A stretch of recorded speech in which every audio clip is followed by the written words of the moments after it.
निज़ामाबाद में कांग्रेस पार्टी की जानिब से एक प्रेस कॉन्फ्रेंस मुनक्किद की गई, जिसमें बोधन एमएलए पी सुदर्शन रेड्डी ने प्रेस कॉन्फ्रेंस खिताब करते हुए पिछले कई दिनों से जंतर मंतर पर चल रहे आंदोलन और स्टूडेंट्स पर लाठीचार्ज और एजुकेशन मिनिस्टर का इस्तीफा, सेंट्रल हुकूमत की खामोशी और राहुल गांधी को डिटेंशन करने पर इजहार ख्याल किया और कहा है कि कांग्रेस पार्टी स्टूडेंट के हक में और उनको इंसाफ दिलाने के लिए आंदोलन और तेज बनाएगी और हुकूमत से मुतालिबा किया है कि वो तलबा के मुस्तकबिल के साथ खेलना बंद करे।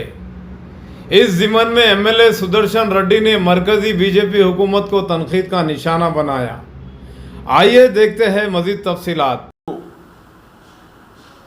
సేవ చేసే ప్రభుత్వాలు బీజేపీ వాళ్ళు చేసే పద్ధతులు చూస్తూ ఉంటే ఏదైతే ఎడ్యుకేషన్ స్కూల్స్ కాలేజీలు ఎందుకు నడుపుతున్నాం, ఒక ఎడ్యుకేషన్ బెస్ట్ ఎడ్యుకేషన్ వల్ల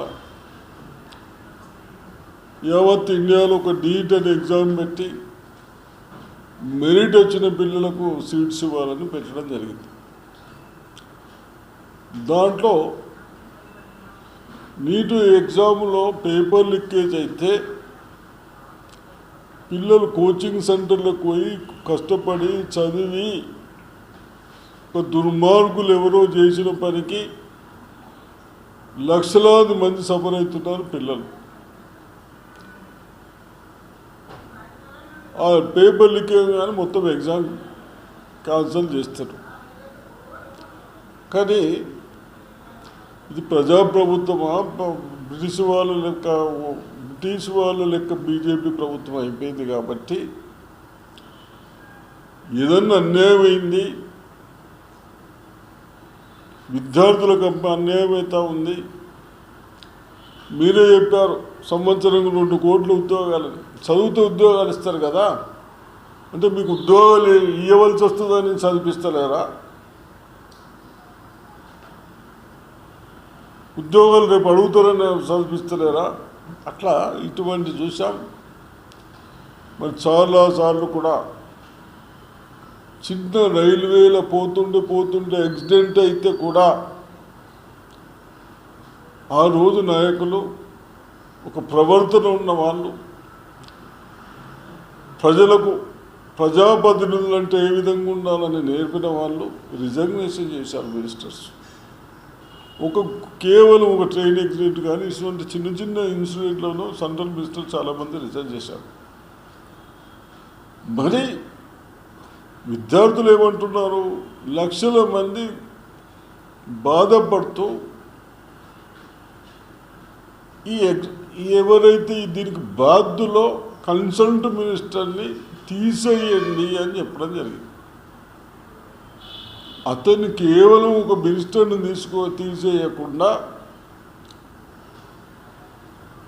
మనకు ప్రజలు ఇంత పెద్ద ఎత్తున ఓటింగ్ చేసి మన సమస్యలు పరిష్కరించుకోవాలని ఓటింగ్ చేసిన వాళ్ళు కనీసం అడిగితే కూడా నిర్లక్ష్యమే కాకుండా వాళ్ళని అరెస్ట్ చేసుడు, కొట్టుడు. మన దాంట్లో ఉన్నాయి. మనం కూడా బ్రిటిష్ వాళ్ళని పారదోలడానికి ఎన్నో సత్యాగ్రహాలు చేశాం, ధర్నాలు చేశాం, సాధించుకో. ఇదైతే కేవలము ఒక మినిస్టర్ తప్పుతోనే అయింది. ఆ మినిస్టర్ని రిజగ్నేషన్ చేపియని అడుగున్నారు, అంతకంటే ఇంకేం అడగలే. అతన్ని రిజగ్నేషన్ చేపించకుండా పిల్లలందరూ అదే అడిగారు. ఒక అపోజిషన్ లీడర్గా వాళ్ళ తాతలు, తండ్రులు పార్టీ కొరకు సాక్రిఫైస్ చేసి ఇన్ని సంవత్సరాలు పార్టీని నడిపించిన వాళ్ళు కనీసం వాళ్లకు ఢిల్లీలో అంత పెద్ద వాళ్ళు ఉండటానికి కూడా అవసరం లేదు. వాళ్ళు అయినా ప్రజా సమస్యలపైన పోరాడదాం, ప్రజలతోనే ఉందామన్న ఉద్దేశంతో పార్లమెంటు మెంబర్లు అవుతా ఉన్నారు. రాహుల్ గాంధీ గారు కానీ, సోనియా గాంధీ గారు, ప్రియాంక గాంధీ గారు కానీ అవుతూ పార్లమెంట్లో అపోజిషన్ లీడర్ ఉండి మీరు అక్కడ మాట్లాడిస్తారు, బయటకు వచ్చి మాట్లాడుతూ ఉంటే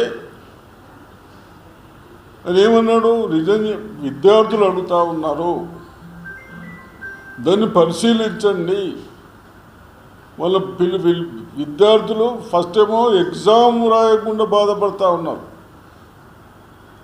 సెకండ్ ఏమో కనీసం అసంటి వాళ్ళు ఎవరైతే బాధ్యులో వాళ్ళ మీద కూడా యాక్షన్ తీసుకుంటలేరని అడిగితే లాఠీ చార్జులు చేసుడు, కొట్టుడు, ఫైరింగ్, బస్సు వేసుడు.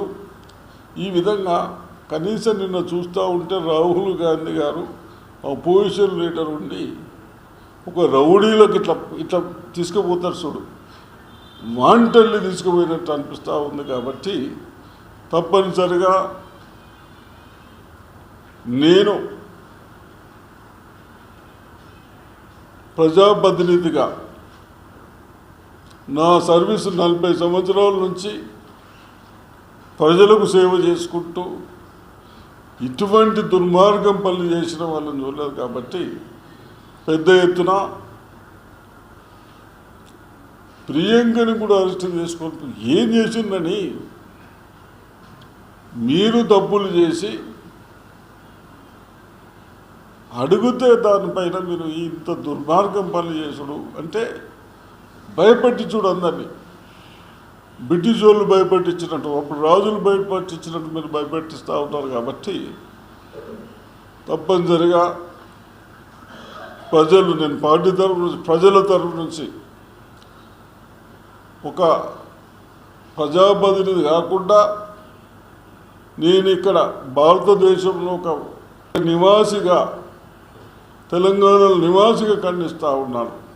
ఇటువంటి దుర్మార్గం పనులని బీజేపీ వాళ్ళు చేస్తూ ఉన్నారు. కాబట్టి ఇటువంటి వాళ్ళని పెద్ద ఎత్తున ప్రజలు ఒకసారి గట్టిగా వాళ్ళకు బుద్ధి చెప్పాలని కోరుతా ఉన్నాను.